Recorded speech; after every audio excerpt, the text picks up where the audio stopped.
Three levels of surrender exists. One is intellectual surrender. Means trusting the master's intellect is much sharper, much more than your intellect. Is intellectual surrender. Next, emotional surrender. Surrendering the emotions. Trusting that master's emotions or the way in which he guides is much more intelligent, that is best than my emotions. Third, surrendering the very senses, very cognition, the cognition which happens inside you, surrendering the root of the cognition itself. Here, surrendering the intellect is very easy because it continuously tortures you. After some years, you have suffered enough with the intellect. You somehow wanted to get rid of it. You just surrender. Surrendering intellect is very, very easy. Just if you see somebody who is more intelligent, clear than your thinking system, you just surrender. For example, if you go to a consultant, naturally you surrender intellectually. You surrender to his ideas. If you go to a lawyer, you surrender legally. You know in that field he is more sharp than you.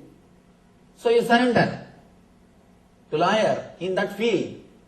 When you go to some accountant, you surrender to him intellectually as far as the accounts concerned, because he knows much more than you in that field. Intellectual surrender is easy. Same way, if you see somebody who has got more knowledge in the spiritual field, intellectually, immediately your intellect surrenders. That's not a big thing. Surrendering intellectually happens very easily. Moreover, you just wanted to get rid of it. You are finding somebody, you are finding some dustbin where you can dump your intellect. So when you find somebody, you just relax from it. Next is emotional surrender.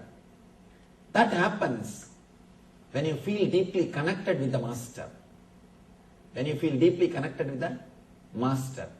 When you start experiencing one or two things, little meditation, little bit of understanding, naturally the emotional surrender starts happening.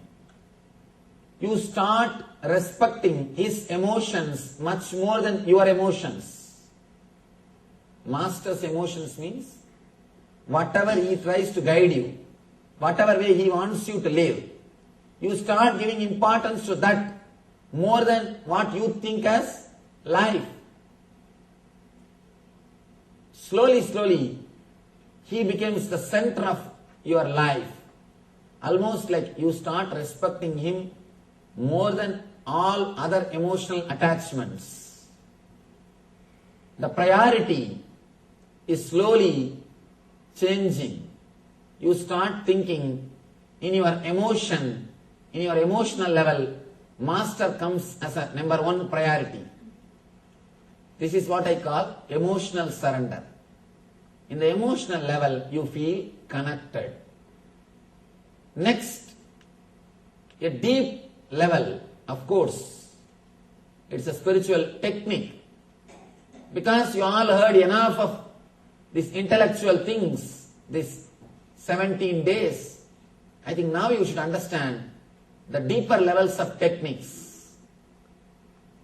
Surrender of senses means even your senses will listen to what he says. One disciple asked the Rishi, Vedic Rishi, why should I surrender? What is the need? Master asks, as far as you understand as you, how do you know you? He says, through my senses. According to your senses, who are you? I am this body and mind. Master says, according to your senses, you are body and mind. But according to me, you are God.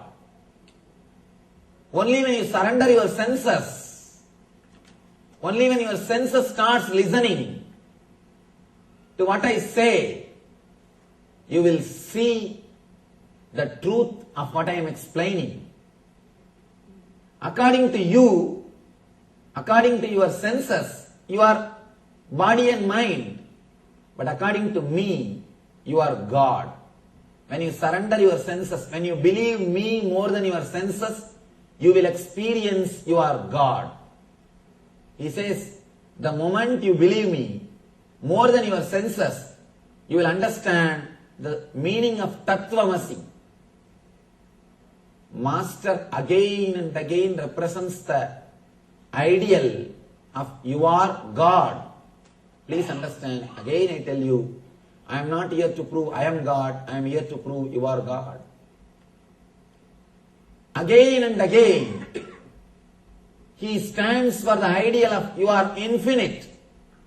There are so many dimensions in your being which you have not explored, which you have not experienced.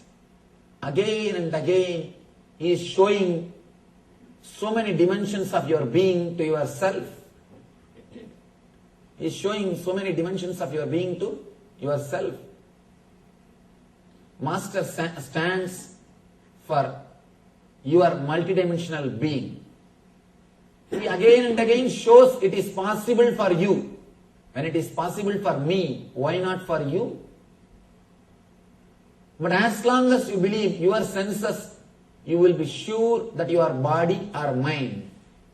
Only when you trust Master more than your senses, you will understand Master's words are true than your senses.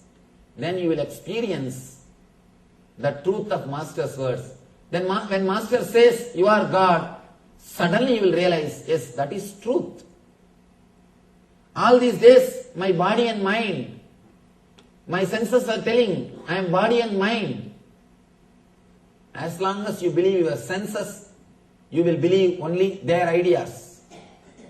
The moment you start believing the Master more than your senses, you will realize the truth which Master explains. Two persons are speaking from two stages. One side your senses, they are saying you are body, you are mind. The other side Master is sitting, he is saying you are God and you are divine. You have so many dimensions of your being. Enjoy everything, experience everything. If you are sitting there and listening, you cannot listen this. Only when you believe this, the words of the Masters, more than the words of the senses, you will be able to experience the truth that you are God. You are ultimate. You are material and spiritual both together and something more.